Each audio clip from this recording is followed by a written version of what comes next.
Hi friends, this is Marilyn from tarotclarity.com, and I'm continuing the video series on the pip numbers of a TDM style deck, whether it's out of Marseille or Milan or Northern Italy, and really as well as any pip style deck, and their association with any of the corresponding numbers of the major arcana. In this case, this is video number 7, focusing on the number 7 and also their relationship, if any, to the Chariot. Much of the information I'm referencing I've taken directly from my own tarot blog at tarotclarity.com, and if you do a search on my blog, you will find it under the title, The Power of 7. As usual, I've included a few Italian decks as well as a few French decks, and to mix things up, I've included a few contemporary decks which are from recent years. The Italian decks I'm using are, the first one is the Tarocchi Fine della Torre, and I'm not sure if I got the title right. I put the box over there so I can't really see it. I believe it's from the early to mid 1600s, followed by another Italian deck which came out a bit later in the 1800s.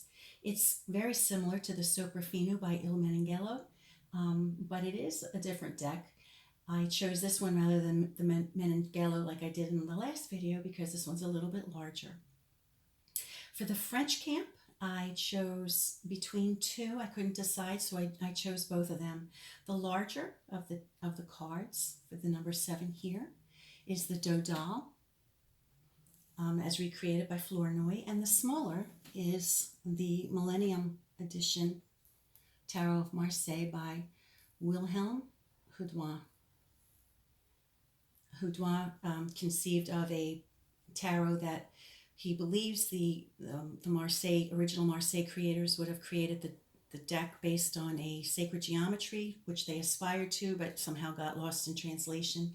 And so he recreated a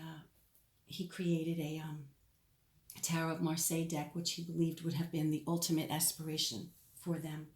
Maybe never realized by them, but an aspiration nonetheless. And for the two contemporaries, I've chosen a Fergus Hall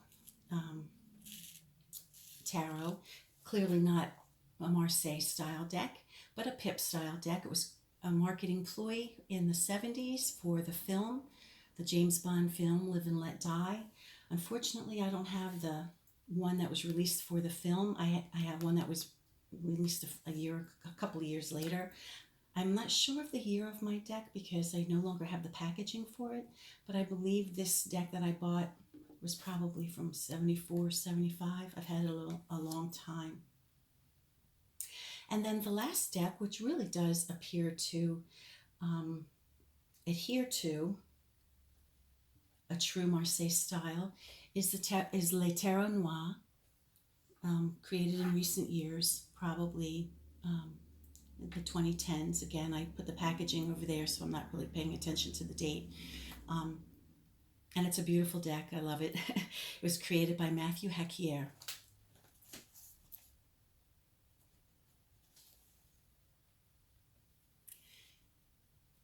Now, the focus of today's video is a fascinating number, number 7. And I've read in a factoid that the majority of people claim number 7 as their favorite or lucky number. And so it may strike a lucky chord with some of you. It makes sense that 7 is a preferred number, deeply entrenched in our collective unconscious. Let's think about our ancient ancestors who based their survival on observation of nature. 7 played a huge role in their observable universe. There were 7 observable planets in their night sky, which were promptly assigned with their deities' names. Observation of the moon also brought significance to the number 7. There were 4 primary stages of the moon that lasted for 7 days each. Ancient observers noted that a woman's cycle often came after every 4th stage of the moon and lasted for about 7 days. The ancient Chinese were clever enough to observe that at around the age of 14, which is 2 times 7, a girl entered into womanhood, and at 49, 7 times 7, a woman most typically entered into her stage of menopause. Also in the observable world, there are 7 colors in the visible rainbow, 7 notes, the diatonic musical scale, and 7 directions. We have up, down, left, right, in front of, behind of, and center. Heck, there's even 7 attributes of every physical thing. There's height, weight, width, depth, the top and bottom, the front and back, and left and right. Even our bodies have 7 major parts working from top to bottom: head, torso, left arm, left leg, right leg, and don't forget our private parts, which were important enough for ancient man to include in his assessment of one of the 7 vital body parts. It's no wonder then why humankind adopted 7 as its poster child, as a magical number, assigned mysterious and esoteric powers. 7 also features dominantly in religious dogma, almost universally. The number 7 is assigned to certain aspects of faith and is mentioned in the Bible at least 700 to 800 times. And that's just one religious point of reference. Religious affiliation to 7 is almost universal. The Hippocratic tradition of medicine suggests that maladies of the body last 7, 14, or 21 days, depending on their severity. In China, 7 represents the combination of yin, yang, and the elements earth, fire, water, metal, and wood. This combination of 7 is believed to bring harmony. From its reverence for 7, mankind determined that there were 7 days to a week, and breaking a mirror will bring 7 years bad luck. And that tricky time in a marriage when spouses may stray or become bored is noted as the 7-year itch. Heck, even Shakespeare wrote his 2 cents on the topic of the 7 ages of man, which was already a thing. So how does all this connect to tarot? Well, it's my opinion, and not mine alone, that gaming cards, as we know them, derive from dice games, and cartomancy, as we know, derive from divination with dice. Modern gaming dice usually have 6 sides. The sum of any 2 numbers on a die adds to 7. In a way, 7 could be said to be a number of completion. Interestingly, 2 dice can result in 21 different combinations, which again is a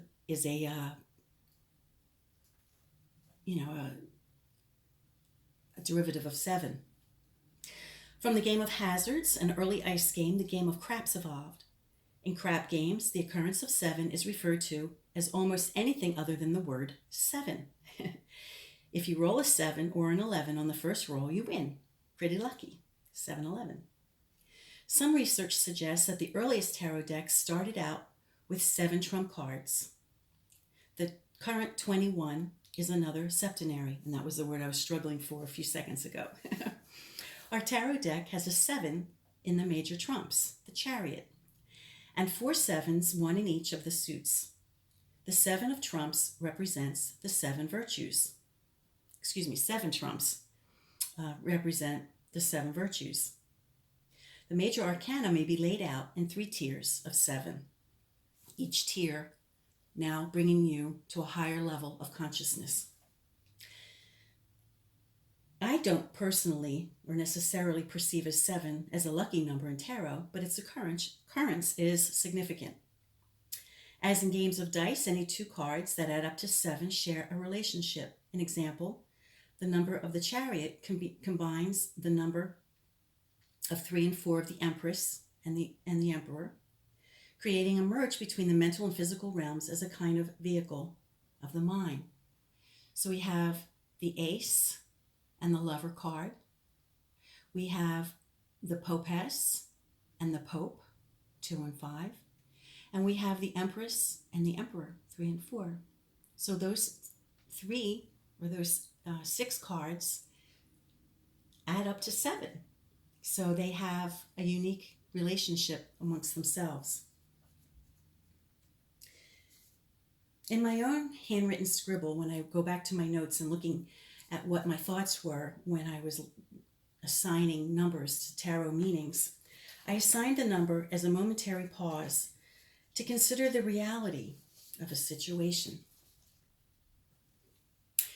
It occurred to me at that time because it's kind of a turning a turning point number for me. Just like the Chariot, relates to all the sevens in this context.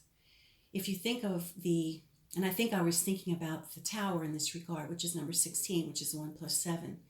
So as the Tower might suggest that you pause, reconsider, or think about what's about to go down, I think the number 7 can also be that kind of number for us. And if none of this instills upon you the awesomeness of 7, maybe this will. Now, this is really corny. What was 6 afraid of? 7. Why? Because 7, 8, 9. Think about it. Okay, that was really, really, really corny. I do apologize. Now let's just look at 7 without any of the connotations of things that I just mentioned. The number 7 is firmly on its way to completion. On a scale from 1 to 10, it's on its way to 10. It's a progression that's on its way to completion, right?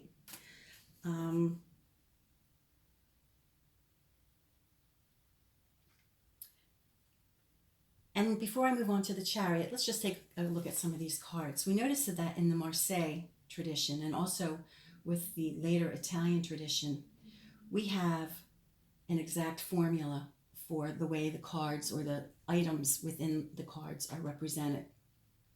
Now, I'm guessing that by the time this Italian deck came out, maybe it was flavored by French influence, which of course would have always been a very fashionable, which always set fashionable trends. But you notice that the earliest Italian decks did not adhere to the same layout, and you've seen that consistently in my videos with the other numbers. It also seems to be an Italian convention that the odd sword or the odd baton, or particularly the swords actually, face down, whereas the French, the odd sword usually faces up. But the coins and the cups of the Marseille and this later Italian do seem to follow the same pattern, as does Le Tarot Noir, put out in recent years. They definitely adhere to a Tarot of Marseille format. It's interesting to me that in the Dodal, in the 7 swords, we don't have the red where it interlaces. We have it in the Dodal with the batons, but we don't have it with the swords. But as conceived by Houdouin when he did his Millennium Tarot of Marseille, he did make that correction, presumed correction.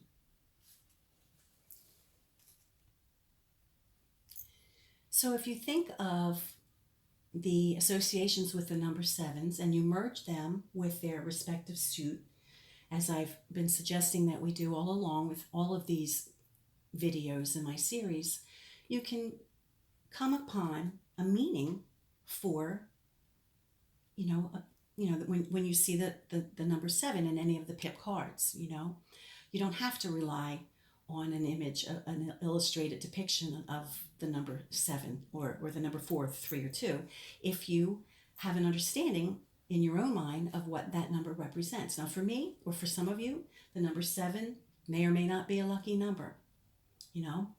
When you see the number 7 of cups, who knows? Maybe in your own mind, it could be a trigger for thinking, lucky in love, or maybe if you see the 7 of swords, maybe you could think, lucky in a legal matter. Now, if it doesn't mean luck to you, maybe it might suggest that something is coming to a close. As 7 is near 10, it's not finished. It's not a finished number, but it's getting towards the end of something. So when you see a 7 of swords, it might seem, it might trigger in your mind the end of some kind of legal struggle. It might be the end is near for something that you're working on, like a project maybe that you've been collaborating with others on. Seven of coins, it might suggest that an investment may not only have paid off, but is continuing to pay off. Or it could even suggest that something's going to cost a little bit more than you thought, you know. It all depends on how the number and the card and the suit relates to the particular question. But you can see, you know, my frustration when people don't use Tarot of Marseille because they're afraid they can't memorize meanings. Well, what is there to memorize?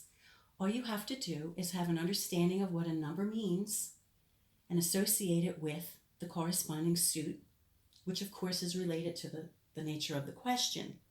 And when you combine those things together, you don't have to rely on a picture, right?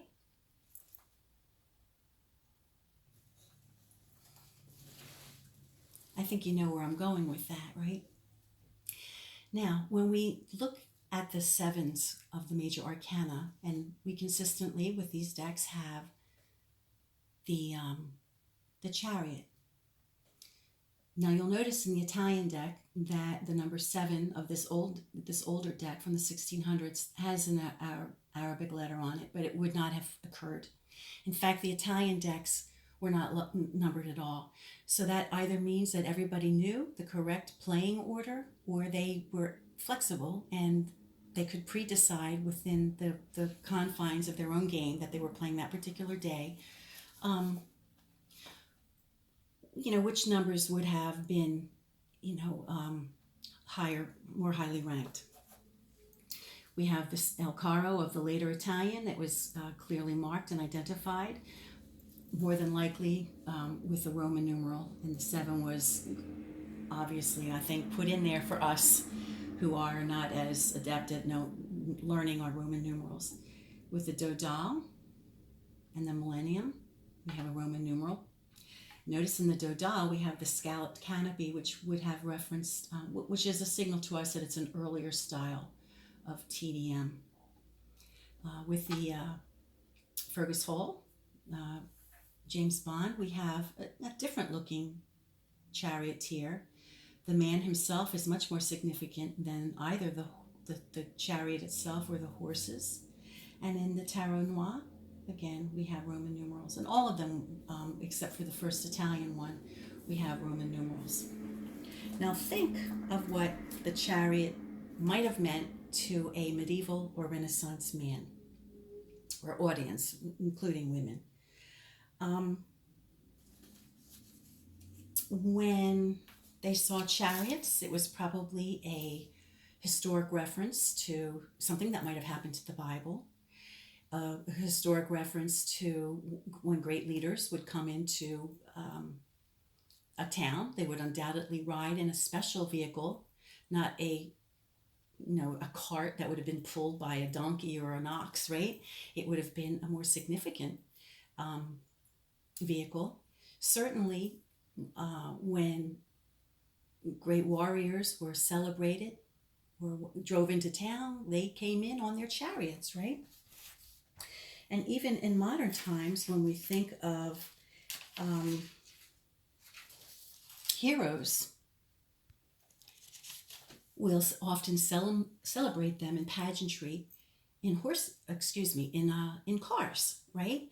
Think of nobility, you know, the nobility will literally be drawn in covered drawn carriages. Politicians will often be at the end of a parade in in a special limousine or a special car. I mean, heck, even Santa Claus in many local Christmas events parades will be at the end. He's the whole point for the parade, right? He's at the end of the parade in a fancy vehicle or probably a fire engine.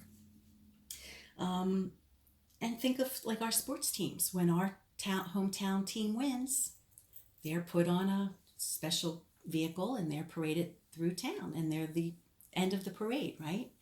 So the chariot to ancient men and women probably had the same association that we have with presenting someone who's special.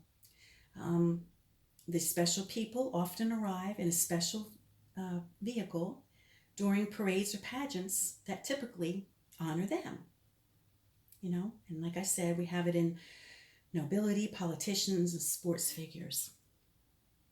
Now, of course, the Renaissance audience would not have had cars, you know, and so they would not be thinking maybe in terms of the chariot represented travel. I know sometimes people will represent the chariot, and sometimes I do too, with with travel or a change of location. And I think it's legitimate to think of the major arcana cards in terms of their literal possibilities.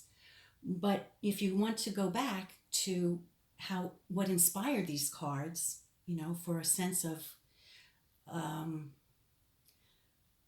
a better polish of understanding for the number, then I think you would see the number 7 or in the chariot as being, you know, a very significant number as far as triumph goes, as far as success goes. Now, I mentioned when I was discussing the sevens that 7 is not completion. On a scale from 1 to 10, 7 is almost there. But when we look at the chariot, we get the sense that he's accomplished, he's there, you know, he's accomplished his goal. And he accomplished his goal through willpower and sheer force of skill and perseverance. And so I think the message of the 7 does differ somewhat with the message of the chariot, because the chariot, you know,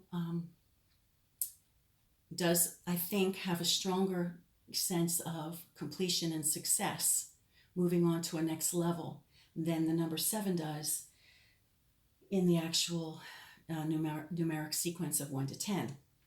Actually, I guess if you think of 7 as, you know, the going on to a next level, it does make sense. However, when we think of a hero, you know, like John Glenn and the fellows who like walked on the moon, for example, they achieved. There wasn't there at the celebration of them in parades, and there wasn't much more celebration or achievement we could expect of these men. So they've reached the highest level of their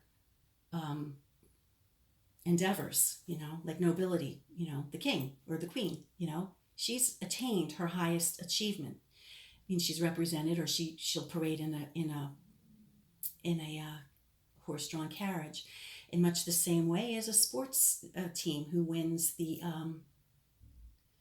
the World Series, or the what's the football one? It escapes me. But we celebrate them. They've achieved the highest they can achieve. They might do it again, but there's nothing higher for them to achieve once they've achieved that pinnacle of success in their realm. And so I think in that way, the 7 of the major arcana does not exactly completely jibe with the 7 of with the pip cards, because the 7 of the pip cards shows that there's greater potential, there's more to be done, it's a really good start, you're on the way to success, whereas the chariot really does, I think, strike a chord for having achieved that success. Now, I think for some numbers, the number really does perfectly correspond with the major arcana card. You know, I think like the number 3 perfectly coincides with the number 3 of the Empress, with the number 4 perfectly aligns with the message of the Emperor.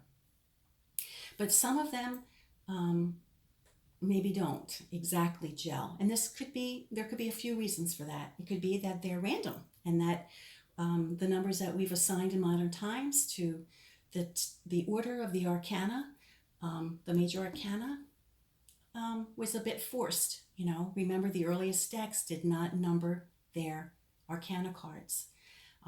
They were only, you know, that convention of numbering the cards happened, you know, out of France, by people who were not as familiar with the game, and putting numbers on the cards made it much more convenient for people to learn the game if they knew the hierarchy of the cards, you know. So it's possible that, you know, maybe, the chariot had a different number. So sometimes I do believe that the numbers of the pips cards do really well match up with the corresponding number of the arcana, and I think sometimes it gets a little fuzzy. But if you have an understanding of the number 7 and you can apply it to each of the suits, I think you have a real good chance of reading the major, the Marseille or Pip style decks. And if worst comes to terrible and you draw a blank, you can draw your inspiration from the number of the major arcana. If you have a 7 of swords, for example, and you're drawing a blank, think of the spirit and the energy of the Chariot. Now, it may not be a perfectly matched number, but it'll give you a point of reference, to base and then you can go from there. So at any rate, I hope you enjoyed this video. I hope to have the number 8 out as it corresponds to justice, not fortitude. And until next time, peace.